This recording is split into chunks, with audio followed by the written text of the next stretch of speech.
Aluminum is one of the most widely used metals on the planet.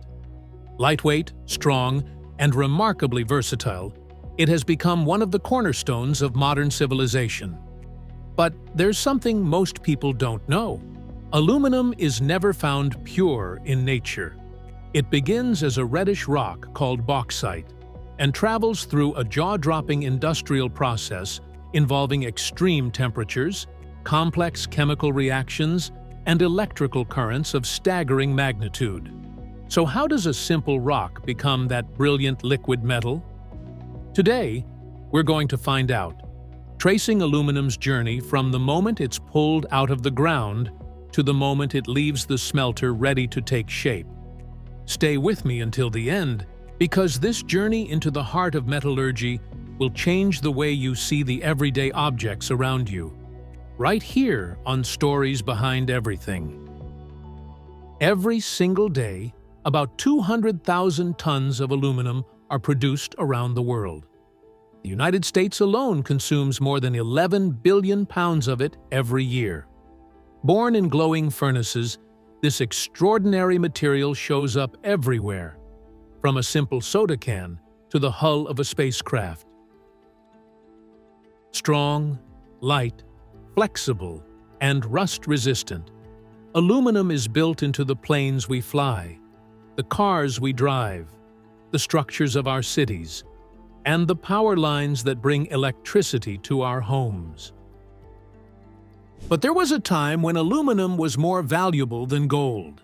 Its story begins in 1807, when British chemist Humphrey Davy identified the existence of a new metal hidden inside a mineral called alum.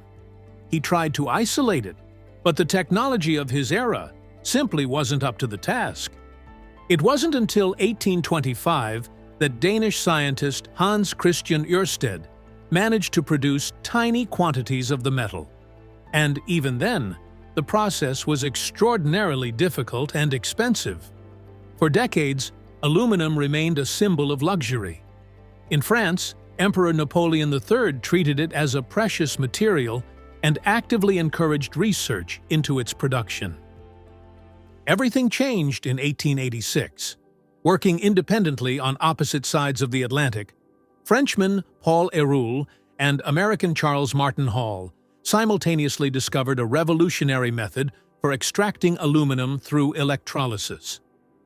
By dissolving aluminum oxide in molten cryolite and passing a powerful electrical current through it, both scientists found a way to break the chemical bond between aluminum and oxygen. That process, now known as the Hall-Héroult process, is still used in every smelter in the world today. It's the discovery that transformed aluminum from an unattainable luxury into one of the most affordable and strategically important materials in modern industry. So where does aluminum actually come from? It's right beneath our feet. Aluminum is the most abundant metal in the Earth's crust, making up roughly 8% of its composition. Unlike gold or silver, however, it never occurs in its pure form, only in deposits of bauxite, a reddish rock rich in aluminum oxides that forms over millions of years in warm, humid climates. The world's largest deposits are found in Australia, Guinea, Brazil, and Jamaica. In the heart of the Australian outback sits the massive Huntly Mine, operated by Alcoa, the largest bauxite mine on Earth. Its rust-colored hills are composed almost entirely of bauxite. Every year, roughly 23 million tons of ore are extracted from this single site, feeding a significant share of global aluminum production. Extraction is carried out primarily through open-pit mining. Since bauxite typically lies close to the surface, just a few feet down, bulldozers and excavators strip away the topsoil and worthless rock to expose the ore underneath. Because bauxite is relatively soft, heavy blasting is rarely required. Giant hydraulic excavators scoop up the ore and load it into massive haul trucks. Each truck can carry up to 300 tons of bauxite. enough to produce roughly 60 tons of finished aluminum at a ratio of 4 tons of ore for every ton of metal. The ore is then hauled to refining plants by truck, freight train, or conveyor belt. Turning bauxite into aluminum requires a refining method known as the Bayer process. First, the ore is crushed in large grinding mills packed with steel balls that gradually reduce it to a fine powder. That powder is then mixed with caustic soda under high temperature and pressure, which dissolves the aluminum compounds in the ore while leaving impurities behind. The solution is cooled, causing aluminum hydroxide to crystallize and precipitate out. Those crystals are then heated to high temperatures in industrial kilns, driving off the water and leaving behind a fine white powder called alumina, the essential raw material for producing metallic aluminum. To reach the smelters, alumina is loaded onto large cargo ships capable of carrying up to 15,000 tons. Upon arrival, industrial vacuum systems draw out the powder at a rate of roughly 330 tons per hour, emptying the entire vessel in about 5 hours.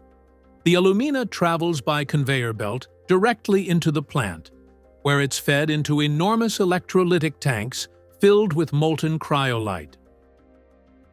Alumina can't be melted on its own. Its melting point exceeds 3,600 degrees Fahrenheit. But when dissolved in molten cryolite, that temperature drops to around 1,750 degrees Fahrenheit, making the process workable. Separating aluminum from the oxygen it's chemically bonded to still demands a tremendous amount of electricity. Producing just 1 ton of aluminum consumes an average of 14 megawatt-hours of energy, enough to power a typical American home for more than a year. That's why aluminum is often called electricity in solid form.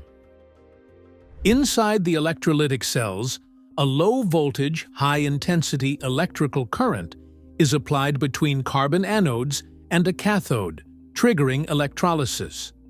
The current breaks apart the aluminum and oxygen atoms in the dissolved alumina.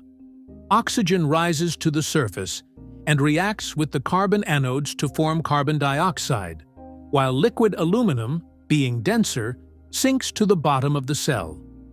The carbon anodes are slowly consumed in this reaction and must be replaced every 20 to 30 days, all without interrupting production. Each cell produces around 2,000 pounds of aluminum per day, and large smelters run more than 1,000 cells simultaneously around the clock. Once electrolysis is complete, the molten aluminum is removed by vacuum siphoning and transferred into thermally insulated transport crucibles that keep the metal at around 1,750 degrees Fahrenheit. It's then moved to large holding furnaces, where its composition can be fine-tuned by adding elements like silicon, magnesium, or manganese to create specific aluminum alloys engineered for different industrial applications. The metal also undergoes a final refining step, where inert gases are injected into the molten aluminum to flush out dissolved impurities, including hydrogen, improving the quality and mechanical properties of the finished product. Finally, the liquid aluminum is poured into molds and begins to solidify. Depending on its intended use, it can be cast into ingots, slabs, or billets, which are shipped to manufacturers around the world to be rolled into sheets, extruded into profiles, stamped into cans, or machined into aerospace components. Thank you for watching. If you have suggestions for our next video, share them in the comments below. Don't forget to like, subscribe, and stay tuned for more stories through Stories Behind Everything.